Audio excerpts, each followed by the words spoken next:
안녕하세요. 먼 길을 돌아서입니다. 오늘은 요즘 화제의 책 두 권에 대해서 이야기해 보겠습니다. 지금 화면에 보이는 이처럼 사소한 것들과 맡겨진 소녀는 클레어 키건의 작품이죠. 언제서부터인가 이 두 권의 작품이 서점에서 가장 중요한 진열대를 차지하고 있습니다. 그리고 한때 열풍처럼 유행하다가 식어갈 줄 알았는데 맡겨진 소녀가 계속해서 히트를 하고 있었습니다. 그렇게 히트를 쭉 이어가고 있던 와중에 클레어 키건의 또 다른 책 이처럼 사소한 것들마저 히트 대열에 동참했습니다. 그리고 여러 작가님들께서 찬사를 보내면서 그 열풍은 가속도를 붙어가고 있는 것 같습니다. 최근에는 여러 유튜브 영상에도 이 두 권의 책에 대한 찬사가 이어지고 있습니다. 저 역시 이 책을 그동안 한동안 외면했다가 이제서야 구입했고 한꺼번에 두 권을 모두 완독했습니다. 덧붙여서 말씀드릴 게 있는데 이 책은 유행의 초기에 읽게 되면 그 신선한 맛을 느낄 수가 있는 것이죠. 즉 다른 서평이나 또는 다른 유튜버님들의 이야기를 순전히 접하지 않은 채, 즉 타인의 의견이 전혀 저한테 전달되지 않은 채 읽었을 때의 순수함이 있을 것인데, 그러나 저는 좀 늦게 읽은 편이기 때문에 이 책에 대한 많은 사전 정보를 가지고 있습니다. 그렇기 때문에 행여 이 책을 읽을 때 그런 점이 좀 단점으로 작용하지 않을까 염려를 했습니다. 그러나 또 하나 염두해야 될 것이 있는데, 유명한 고전들은 이미 내용이 다 알려졌죠. 즉 스포가 이미 대부분 다 이루어진 상태였다는 것이죠. 그럼에도 위대한 고전은 그런 여러 가지 스포들을 이겨내며 그 가치를 증명하곤 합니다.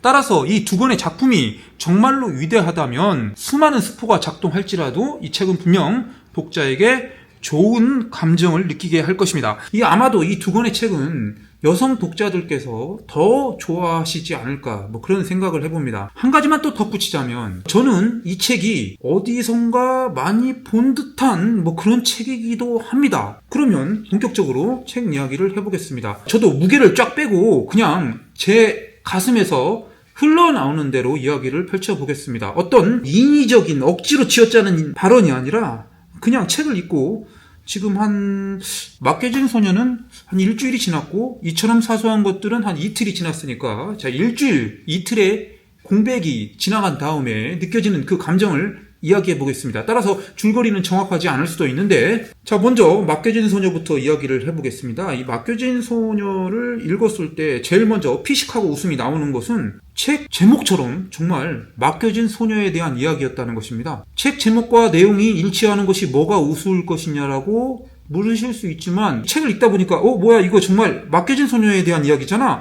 그런 데서 좀 개인적으로 약간 웃음이 나왔습니다. 절대 작품을 폄하하거나 그런 웃음이 아니라 그냥 웃음이 나왔다는 것입니다. 자, 맡겨진 소녀는 지금 이 책 겉표지에 있는 것처럼 이와 같은 비슷한 연령대의 한 소녀가 있었어요. 이 소녀의 집은 상당히 가난했고 매우 정신없는 집안이었습니다. 왜냐하면 자식이 5명인 집안이었고, 어머니는 임신 중이었고, 아빠는 뭔가 덜렁대는 듯한 섬세하지 못한 그런 아빠였어요. 그러다 보니까 이 바쁜 집안과 그 다음에 경제적으로 여유롭지 못하다 보니까 이 소녀만 방학 동안에 먼 친척 아저씨 아줌마 집에 맡겨지게 되는 것이죠. 그 맡겨지는 과정에서부터 이 소설의 작가의 역량이 나오기 시작합니다. 이를테면 아빠가 자기 차를 타고 와서 친척집에 소녀를 맡기는데, 아빠가 뭐가 그리 바쁜지 그냥 돌아가 버립니다. 소녀를 내려놓고 바로 돌아가 버리는데, 알고 봤더니 소녀의 여벌 옷도 내려놓지 않고 가버린 것이죠. 그 광경에서 제가 약간 느껴지는 것들이 있었습니다. 저의 아버지를 떠올리기도 했었고, 어쨌거나 클레어 키건이라는 작가가 좋은 작가다라는 것을 그 장면에서도 느꼈습니다. 이렇게 아빠가 왔다가 그냥 가버리는 그 별다른 특색 있는 문구가 없었지만 그 아빠의 성격을 제대로 표현해주는 장면이 아니었을까, 그런 생각도 해보았습니다.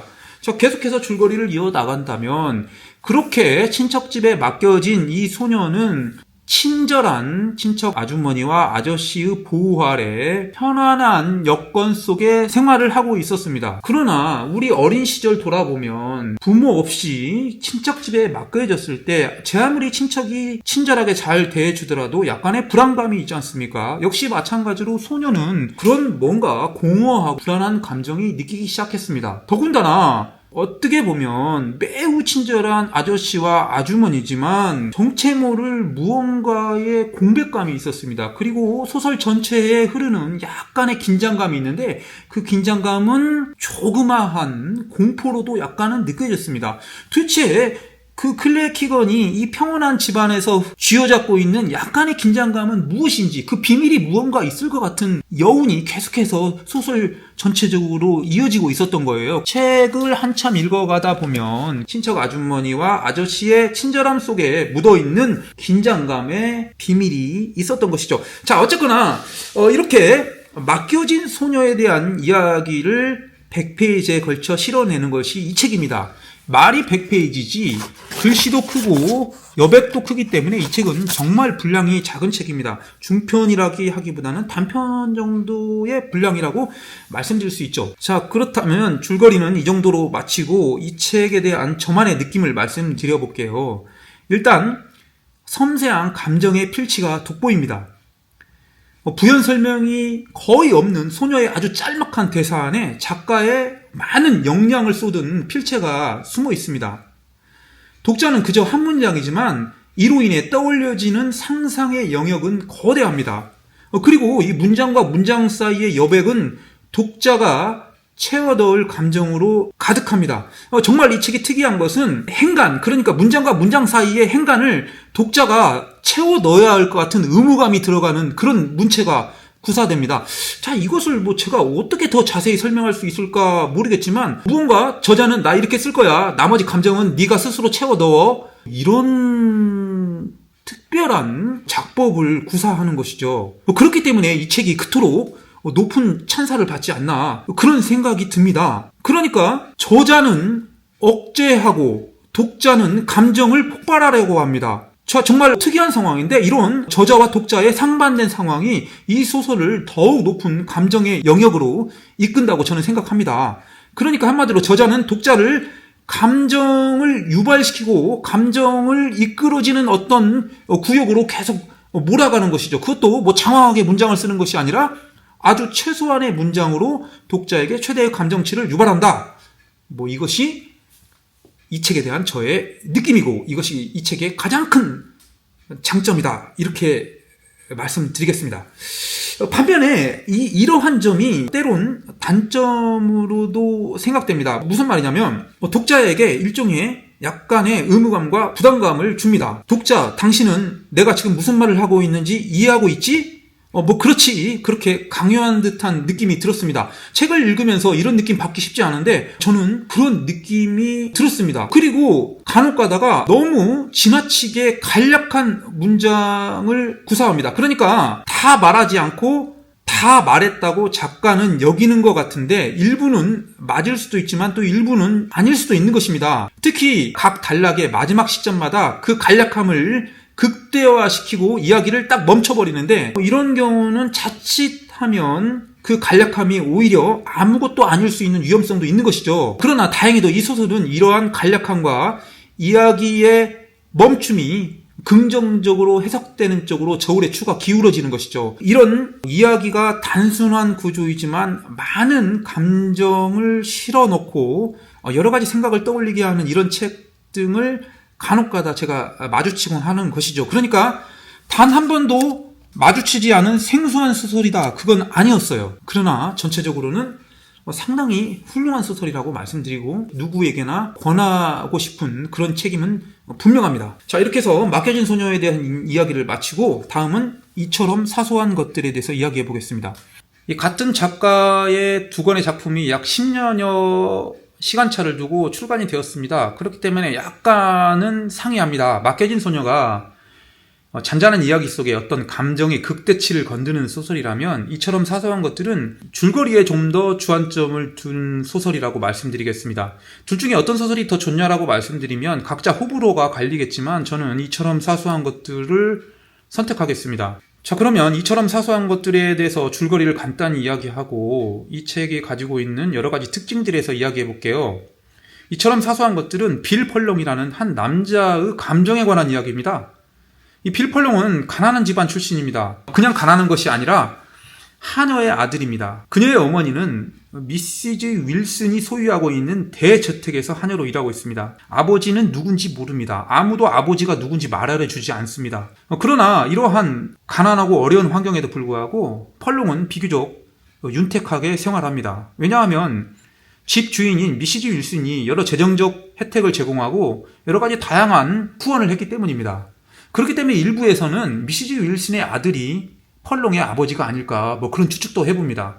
그러나 역시 진실은 알 수 없는 것이죠. 그나마 유일하게 펄롱이 정신적으로 의지하고 있는 사람은 역시 하인으로 일하고 있는 네드라는 사람입니다. 그러나 이 어머니가 사망하고 펄롱은 홀로 자립을 해야 했는데 그는 결국 사회에 나와서 이 조그만 사업체를 운영하고 결혼을 하고 딸 5명을 둔 채로 나름 안정적 생활을 유지하고 있습니다.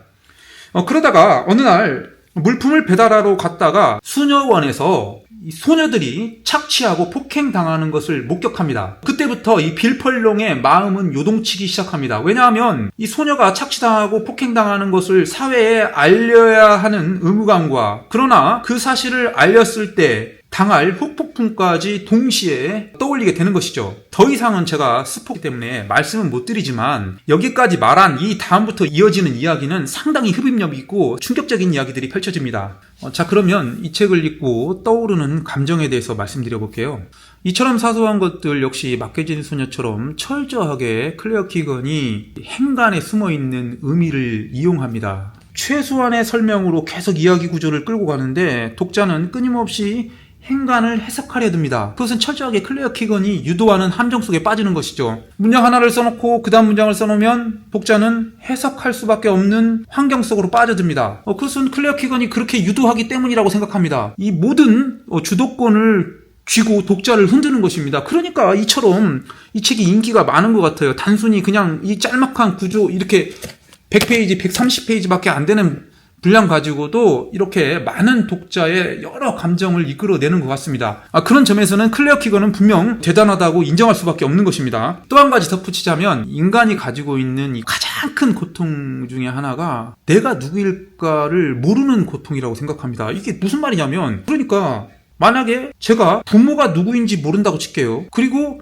그 유일하게 답을 알고 있는 사람이 돌아가셔 버렸어요. 그러면 저는 살아있는 제가 죽을 때까지 영원히 풀리지 않는 답을 가지고 계속 살아가야 되는 건데 그것은 인간이 느끼는 고통 중에 가장 큰 축에 속하지 않을까 생각됩니다. 다른 육체적 고통은 시간이 지나면 아물게 돼 있지만 이것은 나의 아버지는 누구인가 나의 어머니는 누구인가 그것을 저는 고통이라고 생각하는데 이 책이 그래요. 빌 펄롱의 아버지가 누구인지에 대한 궁금증 스포 때문에 더 이상 말할 수 없지만 그런 부분까지 잘 표현해냈어요. 덧붙여서 이 혈연에 대한 억제할 수 없는 호기심을 자극하는 그런 책이라고 말씀드릴 수 있죠. 그리고 한 인간의 양심이란 도대체 무엇인지에 대해서도 느껴볼 수 있는 책입니다. 그리고 이렇게 살아가고 있는 내가 이러한 현실이 왜 만들어질 수밖에 없는 것인지 그런 생각도 떠올리게 합니다. 아무튼 이처럼 사소한 것들은 줄거리도 재미있고 거기다가 한 남자의 생애를 통해서 그가 가질 수밖에 없는 여러 감정이 어떻게 솟구쳐 나가고 그리고 그런 감정의 앞에서 한 인간이 어떻게 행동할 수 있는지 어떻게 행동 양상이 나타낸지를 살펴볼 수 있는 정말 좋은 책이었어요. 그렇기 때문에 저는 맡겨진 소녀보다 이처럼 사소한 것들에서 더 많은 감정의 어떤 솟구침을 느낄 수 있었습니다. 대부분의 평가는 맡겨진 소녀에서 더 요동치는 감정을 느꼈다고 하지만 저는 이처럼 사소한 것들에서 더 말할 수 없는 어떤 감정의 요동침을 느끼게 되었습니다. 자, 이상이 오늘 화제의 책 클레어 키건의 이처럼 사소한 것들과 맡겨진 소녀에 대한 이야기였습니다. 한편으로는 이런 생각도 듭니다. 만일 맡겨진 소녀와 이처럼 사소한 것들이 분량이 약 500페이지가 넘는 상당히 읽는데 많은 시간이 소요되는 작품이었다면 이렇게 많이 팔렸을까? 그런 생각도 해봅니다. 작품의 분량이 많다고 좋은 소설이고 적다고 나쁜 소설이다 그런 말을 하는 게 아니라 현대사회에서 베스트셀러가 되기 위해서는 이 작은 분량도 나름 큰 영향을 끼치는 것 같다 그런 생각도 들었습니다. 저는 개인적으로 이 분량이 큰 소설을 더 선호하는데 분량이 큰 소설 중에서 이 정도 두 권의 소설처럼 좋은 평가를 받을 만한 여러 작품들이 있는데도 불구하고 읽는 것 자체에 대해서 점점 미숙해가는 우리 사회가 분량이 큰 소설은 베스트셀러에서 점점 멀어지게 하고, 이처럼 분량이 작은 소설이 더 많이 팔리게 하는 형태가 이어져 나가고 있지 않나, 그런 생각도 해보았습니다. 그러나 이 두 권의 소설은 분명 아주 훌륭한 소설임은 분명합니다. 그렇기 때문에 소설을 읽는 데 있어 주저하고 있는 분들, 독서가 생활화되지 않은 분들은 이와 같은 두 권의 책으로 독서 습관을 다져가는 게 어떨지, 그런 생각까지 덧붙여 말씀드려 봅니다. 오늘 클레어 키건의 이처럼 사소한 것들과 맡겨진 소녀에 대한 이야기를 이만 마치겠습니다. 감사합니다. 먼 길을 돌아서였습니다.